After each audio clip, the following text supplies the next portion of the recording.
এই অভ্যুত্থানের এক মাসের মাথায় শহীদদের স্মরণে শহীদ মার্চ কর্মসূচি পালন করবে বৈষম্য বিরোধী ছাত্র আন্দোলন। বিকেল ২টায় ঢাকা বিশ্ববিদ্যালয়ের রাজু ভাস্কর্য থেকে শহীদ মার্চটি শুরু হবে। এই মুহূর্তে সেখানে আছেন সহকর্মী আজহার লিমন। লিমন, কি অবস্থা সেখানে? শহীদ মার্চের সার্বিক প্রস্তুতি আপনি কেমন দেখছেন?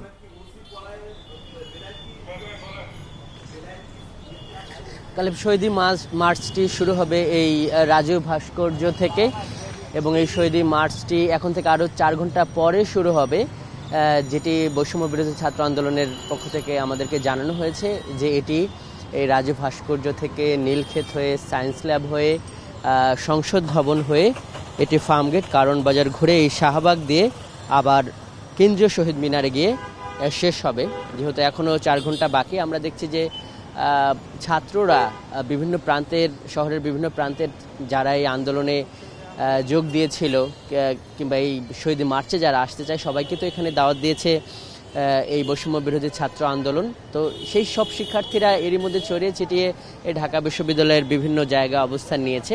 তবে একদম যে এইখানে জড়ো হওয়ার ব্যাপারটি এখনও আমরা এখানে দেখছি না। আমরা কেন্দ্রীয় শহীদ মিনারেও ঘুরেছি, ঢাকা বিশ্ববিদ্যালয়ের বিভিন্ন সড়ক ঘুরেছি, সব জায়গায় দেখছি যে বিভিন্ন বিশ্ববিদ্যালয়ের শিক্ষার্থীরা, বিভিন্ন স্কুল কলেজের শিক্ষার্থীরা তারা আবার এখানে এসে দল বেঁধে বিভিন্ন জায়গায় ঘোরাফেরা করছে।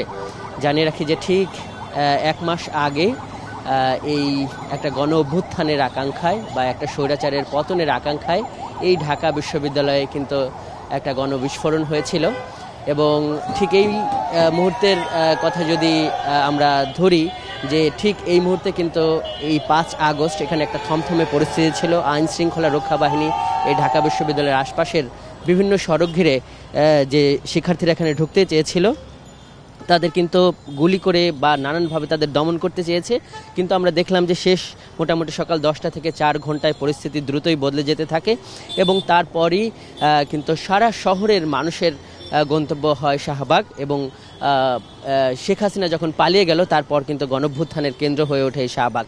তো আজকে এই যে শহীদ মার্চ, এটির ব্যাপারে বৈষম্য বিরোধী ছাত্র আন্দোলনের নেতারা বলছে যে এটি মূলত শহীদদের স্মরণের জন্যই করা হচ্ছে। একই সঙ্গে বাংলাদেশ রাষ্ট্র সংস্কারের জন্য বৈষম্য বিরোধী ছাত্র আন্দোলন বা ছাত্র জনতার যে আকাঙ্ক্ষা, সেই আকাঙ্ক্ষা পূরণের এই সময়ে এসে দেখা যাচ্ছে বিভিন্ন ধরনের অনৈক্য বা বিভেদ, সেই জায়গায় আজকের এই শহীদ মার্চ তাদের মধ্যে নতুন করে সম্পর্কের আর একটা নবায়ন বা পুনর্নির্মাণ করবে বলে তারা আশা করছে।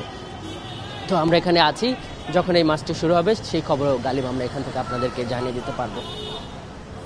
ঐতিহাসিক ছাত্র জনতার অভ্যুত্থানের আজকে ১ মাস পূর্তিতে শহীদদের স্মরণে হবে শহীদ মার্চ। সে বিষয়ে সর্বশেষ জানাচ্ছিলেন সহকর্মী আজহার।